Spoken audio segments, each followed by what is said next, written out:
Welcome.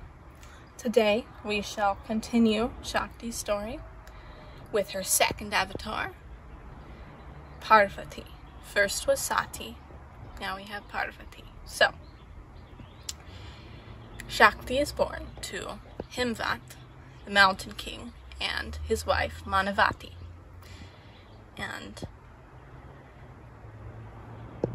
on her naming ceremony day, Vishnu comes in one of his human avatars, call it. They're not quite avatars, but they're like human looks. So he comes and he tells them that they should name her Parvati, which they think is a great idea, so they do. Meanwhile, and this is backstory that's going to go into this story, it's very important. So, you remember Diti and Aditi, Daksha's daughters, Sati's sisters in her previous birth. So, they're both married to sage Kashyap, and they both want kids.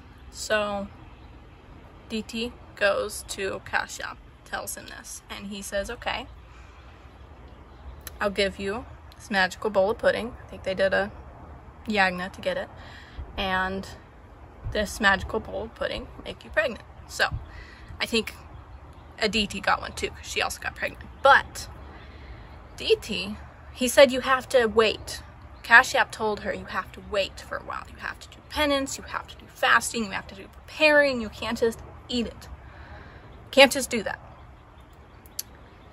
She didn't. As soon as he was gone, she gobbled it up, and she got a baby, but it wasn't a very good baby, poor thing. And here's where the demons come from. I think there was curses from previous births that made this all happen. Those things don't just happen, but anyway, she gives birth to the demons. This long line of demons that, poor things, they do terrible things.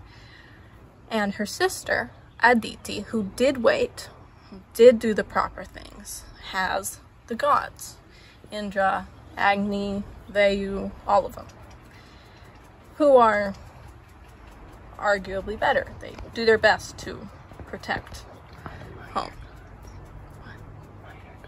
Minor gods, yeah. Mention that, they're minor gods. They're not as big, we'll say, and godly as Vishnu and Brahma and Shiv. They're more like the elemental gods who take care of the different elements of the earth. Indra's of lightning, so rainstorms, cloudiness, all of that. Agni's fire. They use water, all of them. All their separate, individual, important things. So, ever since then, ever since anything happened between Diti and Aditi, Diti has thought she got the short end of the stick, and it's not fair, and Aditi gets everything, and why? It's so terrible. So, since she feels that way, she's been trying to get her sons into Swarglok, which is heaven, which is where Indra and his people live. They do, and then they don't. They do up until the real gods step in and fix it, and they're pretty good at defeating each other for a while, those minor gods and demons. But anyway, so she's been trying that for an awful long time. She also has been trying to keep Shiva and Shakti apart, which you don't do. There's no keeping them apart, ever. So,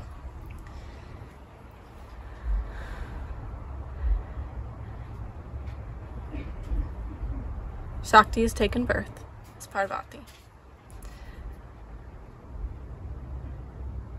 Diti wants, well, she wants everything, but she wants those pithas, those Shakti pithas. Remember those? Sati's body being chopped up. It was actually 52 pithas. That's important. 52.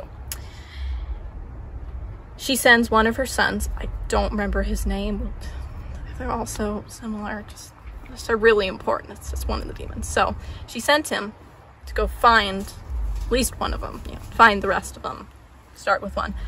He followed Diti, who is the Earth Mother Goddess, a form of Lakshmi. He followed her to one of the pithas. She was going to go secure it for Shakti. And he tied her up with magical ropes, you know. Ooh, when I'm so tied up. Yeah. Every time. And he went to go take it. He's about to grab it. He's kneeling down. He's about to go, okay. Pause. Back up a little bit. Meanwhile, Parvati's mother and father are worrying that she has been born mute because she hasn't said anything. She's about like 1 year old. Plenty old enough to have said a whole lot of stuff by now. And she hasn't said anything. Nothing. They're like, are you ever gonna say anything? So Vishnu comes again in his human-y outfit and tells them, yes, she will speak. I believe that she will speak. He tells them that he's a healer and that it's just a matter of getting her to say the right word. And they're like, okay, what word is that? And he says, Shiv. And they're like, okay, that sounds great. How do we do that? And so he takes her, picks her up, and he says, okay, Parvati, say the word, say Shiv. She goes, Shiv. And out from her comes this magical little blue ball of light. Flies through the air, goes and hits Shiva's cave where he's meditating, and shakes the whole thing. There's icicles and snow falling, and he's sitting there meditating going, whoa. You know, he didn't say that, but I'm sure he felt it. One would feel that even through deep meditation. And from him, from all his energy, came a large energy ball of light, and flew and smacked into the demon who was about to pick up the Shakti Pith, and turned into, the energy turned into, not the demon, the energy turned into Mahakalbharav, who is a part of Shiva, who's an aspect of Shiva, his angry boss, strong, blue, very blue, wild-haired, skull-necklaced form who can take care of anything. So he beats him up, he kicks him, the demon flies away, far, far away, and great. And Diti is released, and she thanks him for saving her and the Shakti Pith and everything. And she asks him, but who sent you? But who sent you? And he says, no, actually, he doesn't say anything. He doesn't talk much. He's not a talkative one. Vishnu appears, and he says, this is Mahakalbharav, and he's a part of Shiva, and Shiva and Shakti are inseparable, so if one of them is in trouble, the other one will definitely come to help. So here he is, and now, after that, there is a Kalbharav at every Shakti Pith protecting it. So that is a good thing, because those are very important. So we're going to end there for now, and we will get back very soon. For now, great afternoon. Namaskar.